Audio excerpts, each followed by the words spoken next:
Les amis, j'espère que vous allez bien. Aujourd'hui, on va parler de cœur à cœur. En tout cas, entre Africains, entre Noirs en général, mais Africains en particulier. Je pense qu'il est important de se dire des vérités. C'est bien de vivre en harmonie, de vivre bien, mais c'est pas bien de vivre en harmonie mensongère. C'est bien de paraître bien, mais ce n'est pas bien de paraître bien, mais en réalité, il y a des choses qui pourrissent. Aujourd'hui, on va essayer de développer quelques éléments. J'espère que chacun pourra en tirer quelque chose. On voit depuis un temps une vague d'avocats pour l'Afrique. Des personnes sur Internet qui réclament le droit de l'Afrique.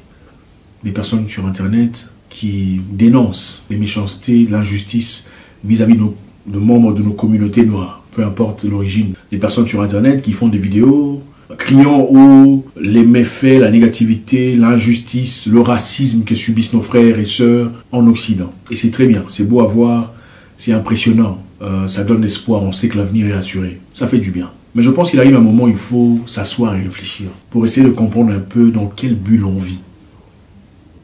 Les Blancs sont racistes, les Blancs sont méchants, les Blancs ont fait ceci. Les gens ont marché il y a un moment ici en France au racisme et tout le bazar et tout ça. C'est très bien. Mais ma question est celle-ci.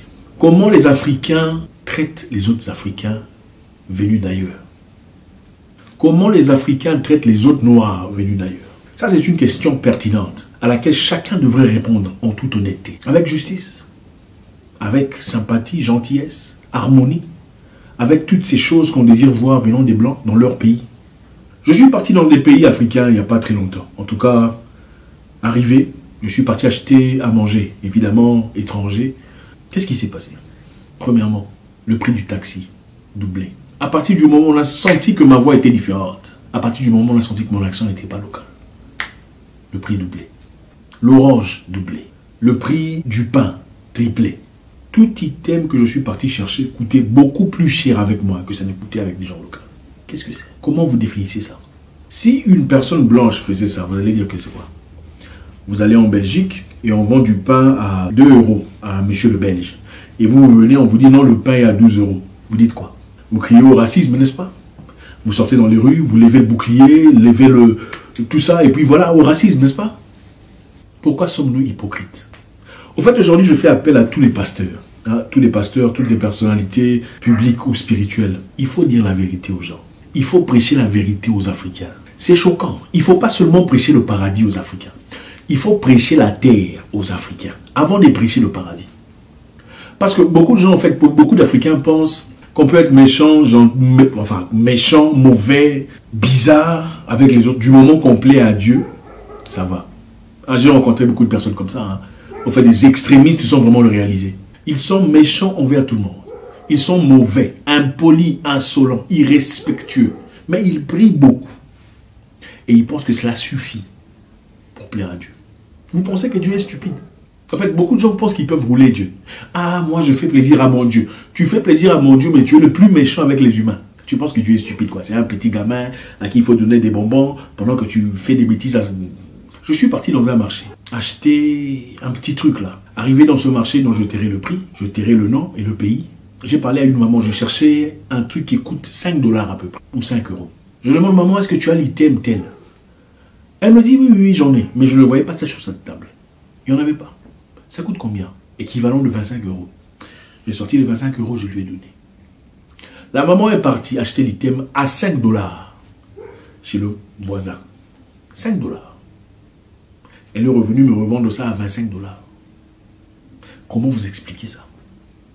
C'est quel mécanisme? C'est quel esprit ça? Même pas 7 $, ou 8 $, ou 9 $, 25 $. Et ce n'est pas une seule fois que ça m'est arrivé. Je pense que vous aussi ça vous est arrivé. Une personne normale qui prie Dieu, qui ne prie même, mettons Dieu à côté. Une personne normale bien éduquée, avec une belle moralité, vous direz, je suis désolé, je n'ai pas ce que vous cherchez. Mais là-bas en bas, il y en a. Et ça coûte 5 $.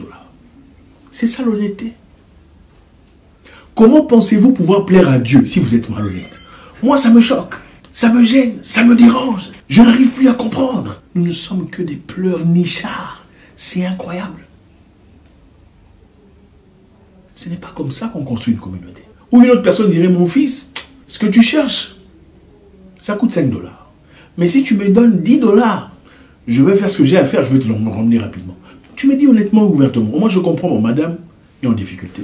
Je vais essayer de participer d'une façon ou d'une autre, en lui accordant un peu plus d'argent que... Voilà, bref. Quand un blanc vient dans le marché pour acheter, le prix double, triple, quadruple. Si les blancs faisaient ça pour vous, vis-à-vis des noirs, vous direz quoi? Le racisme, n'est-ce pas? Si vous partiez chez les blancs et que le blanc disait, ok, ça coûte 25 $, vous lui donnez de l'argent et découvrez plus tard qu'il était parti chez le voisin chercher l'item à 5 $, qu'est-ce que vous diriez? Au racisme. C'est ça la particularité des noirs. Et je le dis comme ça, je m'en fous parce que vous n'allez rien me faire. On ne va pas me taper. On ne va pas me taper. C'est ça la vérité. Hypocrisie. Dieu, Dieu, Dieu, du matin au soir, Dieu. Il n'y a pas Dieu en Afrique. Il n'y a pas Dieu en Afrique. Dieu, Dieu. Ce n'est pas possible qu'il existe un Dieu dans un continent où les gens souffrent. Les gens sont malades. Les gens sont opprimés, oppressés, en pauvreté. C'est incroyable. Ça me dépasse. Dieu est le Dieu des pauvres. Dieu est-il le Dieu des pauvres?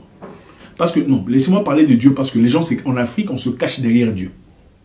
Donc Dieu, c'est le Dieu des pauvres, quoi. Pourtant, les Blancs, apparemment, beaucoup sont athées. Ils prient autre chose. Mais le pain de 2 € coûte 2 € pour le Flamand et 2 € pour toi, un Zimbabwéen, ou un Camerounais, un Congolais, un Rwandais. Il n'y a pas 10 € pour les étrangers. Beaucoup diront ici, oh non, c'est à cause de la pauvreté. Et vous verrez des afrophiles vous sortir des idées dans le genre. La raison pour laquelle les Africains font ça, c'est parce qu'ils vivent dans la pauvreté, c'est la misère. Ils font ça à cause des difficultés qu'ils vivent. C'est du n'importe quoi. C'est du n'importe quoi. Je suis parti en Turkménistan pendant un temps. J'ai acheté à manger, j'ai acheté plein d'histoires. J'ai acheté du pain au même prix que les locaux. J'ai acheté l'huile au même prix que les locaux. Le transport au même prix que les locaux. Les habits au même prix que les locaux. Je suis parti dans un pays voisin, choquant, en Afrique. Comment vous expliquez ça? Si vous êtes pasteur, imam ou peu importe, cette semaine, s'il vous plaît, prêchez la bonne moralité aux gens. Vous pouvez prier comme vous voulez. Crier, jeûner, faire ce que vous voulez comme sacrifice. Si vous n'avez pas une base de bonne moralité, vous priez dans le vent. La société ne peut pas avancer dans la bassesse d'esprit. Et la bassesse d'esprit, c'est penser pouvoir profiter de l'autre, de son semblable. Les gens pleurnichent ici disant racisme, racisme. Attendez un peu. Quand un Gabonais prend un avion pour aller épouser une Sénégalaise, qu'est-ce qu'on dit? Non, soyons honnêtes. Qu'est-ce qu'on dit? Ou un Congolais va épouser une Camerounaise. Ou, en tout cas pour la majorité. Je ne parle pas ici d'un Congolais riche partant épouser une Camerounaise. Ou d'un Camerounais riche épousant une Sénégalaise. Je parle d'un monsieur normal qui va chercher une fille dans un pays voisin. Qu'est-ce qu'on dit? Qu'est-ce qu'on dit? Ah, toi dans tous les pays ici, tu n'as pas vu d'homme. L'homme, c'est seulement celui-là. Pourquoi tu ne choisis pas ici, n'est-ce pas? Ainsi de suite. Même chez l'homme, on dit, pourquoi tu n'as pas trouvé une femme ici, n'est-ce pas? Ce n'est pas du racisme, ça. Si un blanc le faisait, vous direz quoi? La famille du blanc est raciste. On ne veut pas de moi, ils sont racistes, n'est-ce pas? N'est-ce pas ce que vous faites? Mais paradoxalement, quand c'est un blanc qui quitte l'Europe pour venir épouser en Afrique, là, il n'y a pas de problème.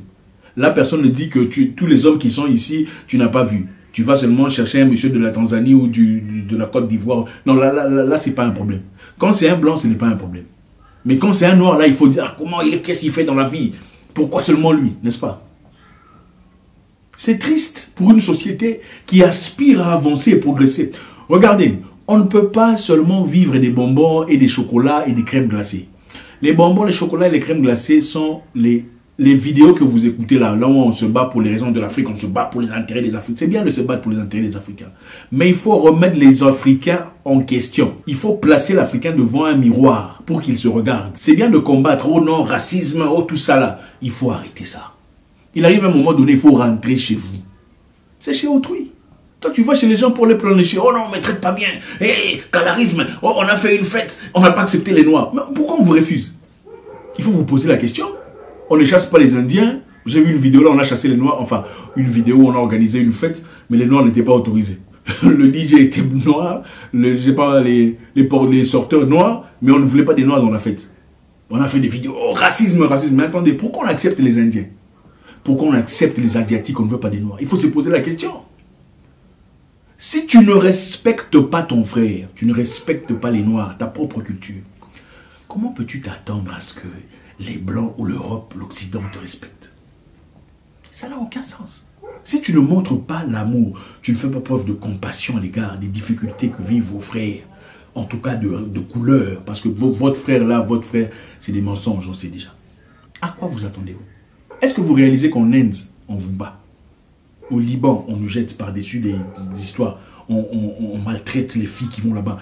Aux États-Unis, les Noirs. Pourquoi on ne fait pas ça des autres races? Vous êtes-vous déjà posé la question?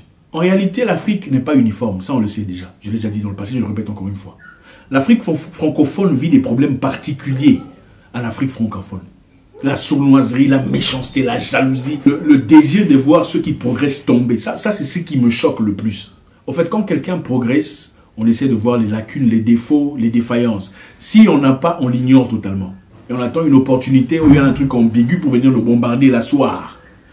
Contrairement à l'Afrique anglophone, qui même s'il a des défauts, en tout cas d'une certaine façon, essaie de propulser les autres. C'est quoi le problème? À un moment donné, il faut se taire et se regarder en face. L'Afrique n'évolue pas, c'est à cause de nos gouvernements. Et ceux qui font partie du gouvernement sont vos frères, vos oncles, vos pères. Ce ne sont pas des étrangers. Et parmi vous, qui pleurnichez, oh non, le pays est par terre à cause du gouvernement. Les mêmes personnes qui sont dans le gouvernement en train de piller sont des gens de votre famille. Et jamais vous ne le remettrez en question ou vous les accuserez parce que c'est votre cousin. Même si vous priez. Si vous priez vraiment, pourquoi vous n'allez pas accuser votre cousin qui vole l'argent du contribuable? On ne le fait pas. On n'oserait pas le faire. Parce que c'est l'avantage de la famille. Oh non, mais il y a des gens qui nous diront, oh non, il y a les Blancs aussi, ils volent. Mais attendez, si les Blancs volent, ils sont malhonnêtes. Pourquoi l'Europe est mieux que l'Afrique? En tout cas, dans beaucoup de sens. Il ne faut pas venir me dire, oh, des minéraux, tout ça, toutes vos rêveries là. Palpablement, pratiquement. Pourquoi vivez-vous en Europe si l'Afrique est meilleure que l'Europe? Vous êtes en Europe, rentrez chez vous. Vous pleurnichez le racisme. Il faut rentrer et les construire chez vous. Beaucoup de gens ont insulté Donald Trump, ne comprenant pas que Trump est un nationaliste. C'est une personne qui aime les États-Unis. Et puis ne lui dites pas que les États-Unis ne lui appartiennent pas. Même si ça ne lui appartient pas. Ses grands-parents ont conquis les États-Unis. Ils sont américains, ils veulent garder leur culture. Ils ne veulent pas de vous. Ce n'est pas par méchanceté. Rentrez chez vous, améliorez chez vous. On n'est pas capable de faire ça. On est incapable de faire ça. Qu'est-ce qu'on fait le mieux? Se plaindre et critiquer, c'est tout ce qu'on fait. Je vous vois déjà critiquer cette vidéo. On n'aime jamais se remettre en question. Rentrez en Afrique, on va construire l'Afrique. Rentrez en Afrique, on va construire l'Afrique. On va dénoncer tous ces membres du gouvernement, vos pères, vos oncles, vos cousins qui volent. On va les dénoncer. Vous ne voulez pas ça, n'est-ce pas? On ne veut pas de ça. Cher pasteur, cher imam, prêchez la vérité aux gens. Que l'homme noir arrête d'être malhonnête. Je répète, l'homme noir arrête d'être malhonnête. Pour répéter ma preuve, si je vais dans un pays étranger, on me vend des histoires au même prix que les locaux. Quand je vais dans votre pays à vous, le taxi triplé, quadruplé, vous le savez. Arrêtons d'être malhonnêtes. La corruption, on a vendu l'Afrique par corruption. Le besoin essentiel de vivre, de surplomber les autres, de construire cette vie-là. Qui a besoin de cette vie-là? Vous allez vivre dans cette vie-là pendant qu'il y a des gens qui périssent, qui vivent dans la misère, la galère, la trière devant vous. On ne peut pas continuer comme ça.